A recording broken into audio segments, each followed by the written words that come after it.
We were going to the church, but we didn't really know people on just a relational level. So we were really lonely. And making church smaller, life group was a huge win for us in that regard, that it became more than just a Sunday morning. I felt drawn to the life group primarily because we wanted to dig a little bit deeper in the Word together, meet people with different backgrounds to do life with. I felt like I was still missing something. And so becoming part of a life group just kind of helped to fill that need.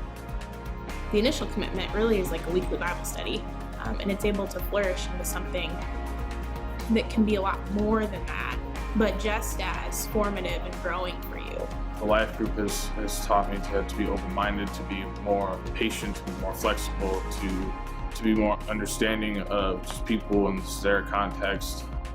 There's going to be times when you can bring somebody along, and there's going to be times where you need to be brought along by somebody else. And that's what community and life groups can do for us. When I first joined a life group, it was for me. It was to fill this need of Christian community and learning about God in a setting with others. And then God just reformed my thinking into being, yes, you can get something out of this, but also look what you might be able to do for others.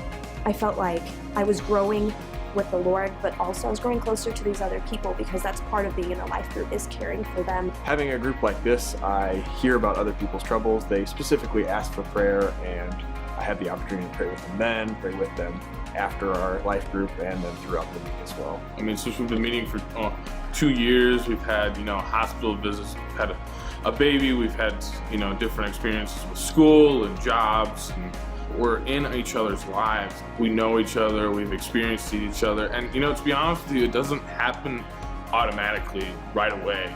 It took us several months to really be able to begin opening up and be more vulnerable. And it's just like anything else. The more you invest into it, the more you get out of it. You are with a group of believers that are doing life with you, and you're all encouraging each other on the path to growing closer to God. Just being in someone's house, they're letting you into their lives. When you look at Acts and how the church started, it was in people's homes, and it was sharing so many aspects of life together. It's sharing life on a daily basis, and it's just this very holistic thing. And I think when you have a life group, you get to catch a glimpse of what the church in Acts looks like.